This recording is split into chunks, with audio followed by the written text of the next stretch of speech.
محەممەد نووری ناسریاگووە ئەترە گوڵۆڵانی کوڕە میرزا ئەبووبەکر کوڕە خاڵە حەمە زەندینە لە ساڵ 1926 لە ناوچەی گەورک لە شارە بۆکان خۆرهەڵاتە کوردستان هاتە سەر دنیا.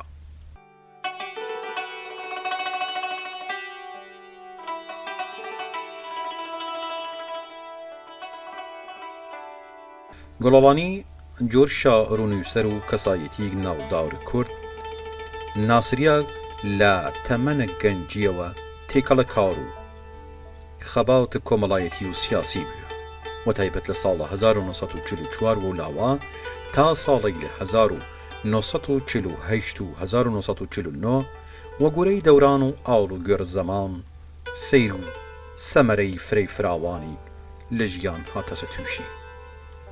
دیارەدوای کۆمارە کوردستان جۆر زۆر من نووسەرەیل و شاعرەیل و خەباتکەرەیلە و سەردەمە تووشی دەروەدەری و چەمەسەری ژیان بێسەوە. ساڵە 1975 لە هەڵوژاردنە پەرلەمانە چوارەمە سەردەمە پاشایەتی وەک نوێنەرە شار بۆکان لەلایەن مردمەوە هەڵوژریاس. وەگورەی ئەو کۆمەڵە شێرەیلە کللەیرە و لەورە و تایبەت لە گۆڤار و سربە و لەی دوآخریشە دیوانەکەی چاپ کریاز کریەیک و وەیژەرێک ڕەسەن و زوان مقەیەتی کەرە شاعرێک ناسک خەیاڵ باس بکرێی.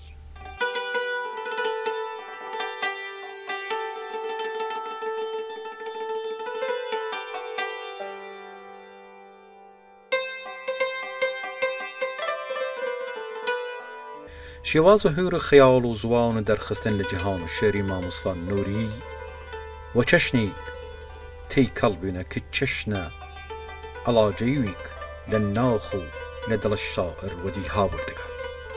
محەممەد نووری لە ماوەی ساڵی لە ژیان خۆی چەندەها بەرهەمە جۆراوجۆرە شەری و نووسریاگە پڕقیمەت و بەرهەم هاوردەگە و لە بوارەی لە نووسانن و شێر و هەڵوەس و پەخشان و زوان و ئەدەبیات کوردیش خزمەتە فەرەی کردەکە. نووری هاوتەمەن و هاوهێورە هەژار و هێمن و ئاوات و هێدی و سەعید ناکام ناسریاگ و عەبدوڵڵا مستەوفی بووە. بنەماڵەی محەممەد نووری کە وەل چەندەها بنەماڵە لە ئێڵەزەند ئاوارە بوون هاتنە وەرە و ئاوای قەڵۆی زەندان جێگیر بوونە.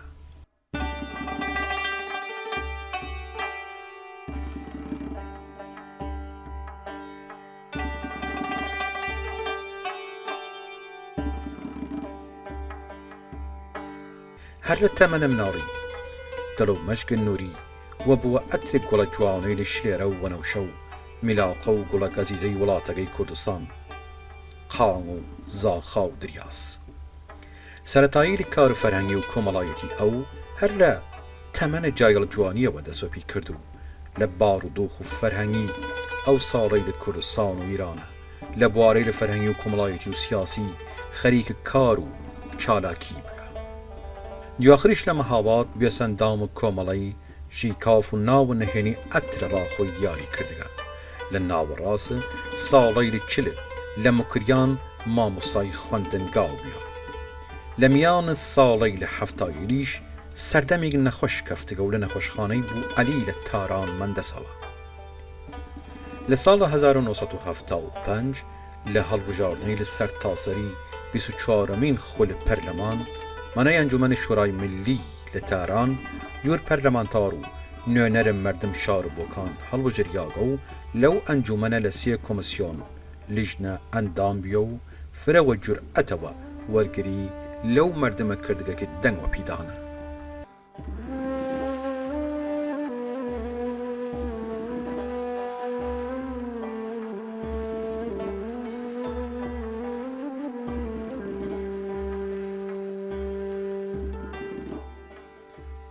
لەمان وەخت وەل کار و چالاکێریش لە بوارەی لە جۆراوجۆر لە بەسنە شێر و ئەدەب و نووسانن و زوانە کوردی وە شێوەیەک وەردەوام کار کردگە. لە سەردەمە کۆمارە کوردستانیش وە نازناوە ئەترە گوڵۆڵانی بەرهەم لە ڕۆژنامە و گۆڤارەی بڵاو کردەسەوە. لە ماوەی 6 ساڵە گوزەی سەرجەم بەرهەمەی لەخۆی لە بوارەی لە ئەدەبی کۆمەڵە شێر نووسانن نامە و وەسەرهاوتە خۆی نووساگە و بەشیگە و شێر و نووسریاگیشە لە گۆڤار سروە و گۆڤارە مهاباد و گۆڤارەی لە هەرێمە کوردستان لەوانەیش گۆڤارە ڕامان و گۆڤارە ئایندە چاپ و بڵاو کریاس. نووری لە بەرهەمەیل و لە شێرنووسانن فرەوە جوانی بەهرەی خۆی نیشانداگە کە بە دڵ و ئیحساسێک فرە پاکەوە لەو پەڕی جوانناسی و خاوەن ئیحساسی نووسیک و عشق و خۆشەویستی وڵات و مەقەیەتی کردن زوان و ئەدەبیات دەوڵەمەند کردەکە. وەلەوەیشە لە شێر و هۆنراوە و پەخشانەیلی چونێتی دەرخستنە ئیحساس و هیورە ئەدەبی و فکری تایبەت وە خۆی دیریک جور شاعری خاوەن ئیحساسی جوان و نازک خۆی دەرخەی بوو. بەرهەمەیلی زیاتر لە 55 تا 6 ساڵە هیمان تازەن و مورد تایبەتە ئەو شاعرەوە پیانەوە دیارە لە ناو جەهانە شێر کوردەواری دەرەوشێنەوە. نمونەیەک لە شێر زیاتری کە ئامانجلەتی کۆمەڵایەتی و سیاسیە وەلی دوێنی من لە قاڵب غەزەل دەری خستگە کە لە تیوشی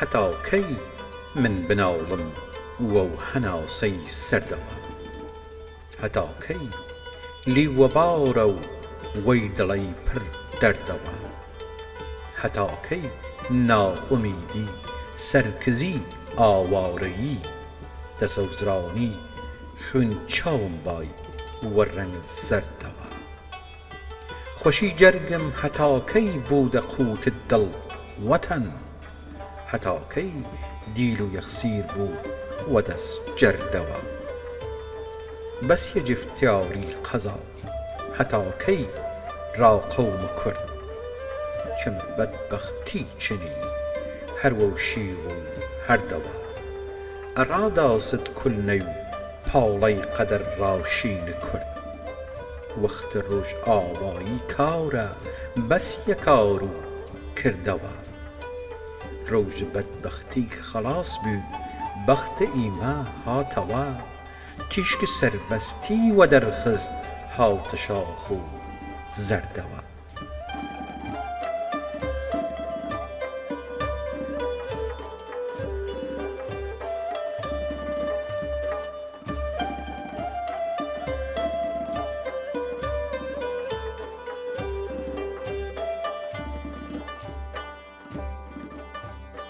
محەممەد نووری ئێوارەی ڕۆژێ دووشەممەی ساڵ 2009 لەوەر نەخۆشیک درێژ ماوە لە تەمەنە 82 ساڵی کۆچە ئاخرین کرد و ئامادەبوونی شماڕەیەک فرە لە شاعرەیل و نووسەرەیل و زانایەیل و هونەرمەندەیل و مەردەمە چین و توێژەی لە جۆرا و جۆر کوردستان دوای ڕێ و ڕسمی وەڕێکردن وەجادەی لە ناو شار بۆکان لە ئاوایی ئەمبار سەر و شارستانە بۆکان وە خاوکە نیشتمان سپاریا.